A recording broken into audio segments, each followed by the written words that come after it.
Hey, Myles, let's just start with the strip sack. Can you walk us through that play? I mean, we had a game called, and I knew what move I wanted to put on him uh, from before the play. I knew as soon as we got that call, I was gonna give him an in and out, cross shot to the outside, and he bit on the post step, and I was able to get on. I saw a chance to get a hit, or I saw a chance to take the ball away, and I knew we needed a game changing play, just swing momentum. Was it especially meaningful to kind of get that to make that happen, especially after last week when you guys gave up that 99-yarder? You can get them backed up this week, and you make a play to set up your offense again. Definitely nice. It was a little bit of retribution right there. Getting that play done and setting up the offense for big score. So definitely proud of that. Not proud of giving up so many points, but that's something we can look at on film, figure out where our weaknesses at, and how to capitalize on some of the balls they threw our way, and how we can get better. It seemed like you moved around a lot today. I think in Baltimore you were mostly on the left side, but you were inside, outside, left, right today. Was that by design? Is that something that'll change week to week?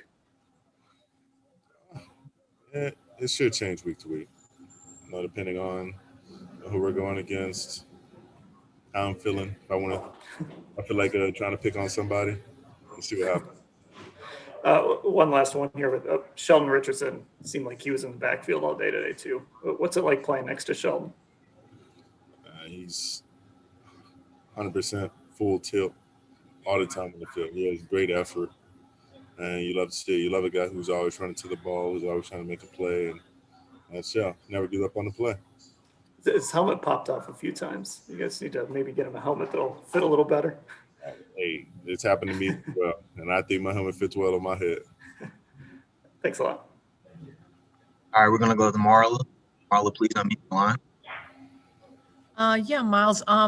You didn't have Vernon, and then you lost Claiborne. So were you proud of those, guys that kind of unsung guys that nobody knows about that had to sort of come in tonight? I mean, we expect them to come in. We can't go the full game, no full tilt. They're gonna have to come in, and we don't expect to drop off at all. We expect them to come in and make big plays just like we would. So they came in and collapsed the pocket, got pressure. Porter was applying pressure, got a great hit on Joey, and they hustle. Gustin made some plays too. I mean, it looks like he's been making an impact a little bit. Yeah, he's always running to the ball. He's always rushing, continuous rush, trying to finish through. No matter if he's getting double teamed or if he getting slid to a guard or halfback comes to him, he just fights through it. And just the way you guys sort of bounce back from the opener. Did you feel like this was kind of a different team? Was the mood different? Was you were determined to prove something tonight? It's determined to get back on track. We don't want that to be our legacy, that first game, and we don't want that to be the story told about the 2020 Cleveland Browns. So we knew we had to make a stand very fast, and tonight was the night to do it. The guys responded and watched the film, see how we can get better, see how we can improve. We got out to the passer.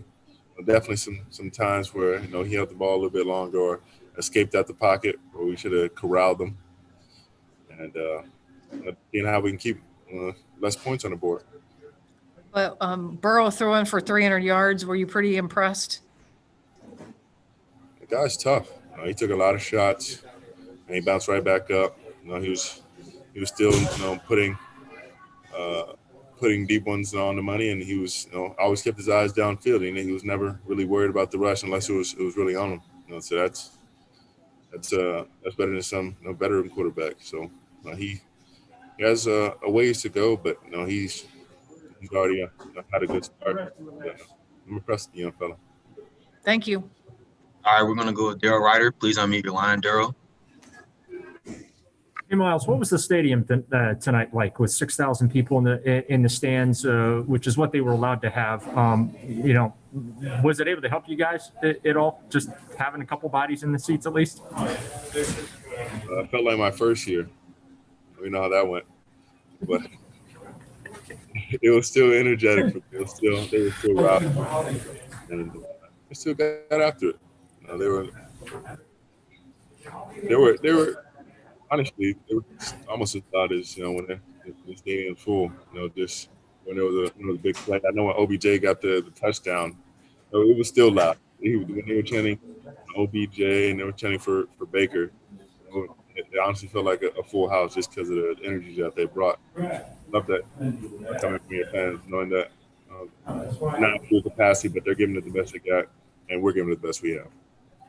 And I want to ask you about that sequence in the third quarter. I'm sure you answered a question about it, but Coach Stefanski goes for it. They're on fourth down, close to the goal line, doesn't get in, and you obviously deliver the play to get the ball right back. I'm just curious though, that aggressiveness from him. Is that something that you guys really appreciate? I love it. I mean, man has guts. If we can't get that, that's a shame on us. We have a good old line. We have some great backs back there. Good game. See you next time. And fight for yardage. And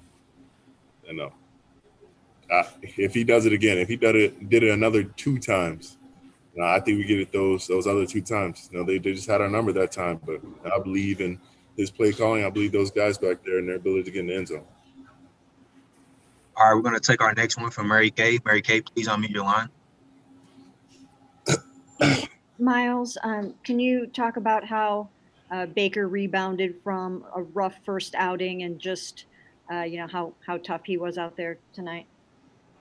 We all had a rough outing. I mean, other than Larry, making a push for Defensive Player of the Year with some of his plays last game. And I think everybody bounced back, not just him. We all had to respond and show that last week is not going to define us, and we're going to play hard-nosed football. We're going to run downhill. We have some guys out wide who can make some big plays, as you can see. And they had 30, but we made it tough for every yard they got and every score they got. So we could definitely keep less points on the board, but we made it tough on them. We made everything difficult. And see how we can get better. Just looked like Baker came out with, more of that sort of little swagger, confidence that you guys are used to seeing. Did you see some of that steely resolve in him tonight? As usual, Baker. He's always got that kind of swagger on him. And so the guys on offense, and they kind of respond to that. And for better or for worse, if he's up or down, or no matter how he's doing, he's got that gunslinger mentality where I'm gonna put it up for y'all.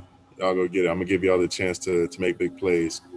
If you don't give him the chance, you never know. Thank you. All right, we're going to make this our last one. It's going to be from Nate. Robert, please unmute your line. Hey, Myles. I know that you talked some earlier about the strip sack, but for you to be able to make that play in that moment and prime time, you guys needed to bounce back. Are those the type of situations that you dream of stepping up in? And what does it do for you to be able to deliver in that moment? It was a big play. And I think it's some of the other plays that I missed, honestly. Some of the other big plays I could have made on other drives to keep points off the board. That play was nice, and I was able to get open, but some of the plays that I slipped off on early on or even late, time where I got tripped up and I had a chance to come down. The time I had another chance to swat the ball out of his hands. Definitely I can improve on and try to see how I can make those plays next time. I'm definitely, proud of the play. Don't get me wrong, but I'm always thinking, how can I help the team a little bit more? What else can I do? And I know that we all when we talk to you about your goals and obviously winning, but you've wanted to be defensive player of the year forever. And when you talk about that caliber player, you talk about takeaways. How big of an emphasis or how big of a goal has it been for you to be able to pull off that type of play, the strip sack plays that you see some of the guys winning that award have all these forced fumbles? I mean, I think that's just kind of characteristic of an intelligent, good defensive player, knowing that, we're see ball, get ball. Sack is nice, but we're here to take the ball away at the end of the day. We're here to get 3 and out, which is a turnover or a takeaway, and how we can get it, do it. And so those are the plays that you need to make to define your season. And hopefully that's just a start for me, but I know those other guys are ready and hungry to make those plays themselves.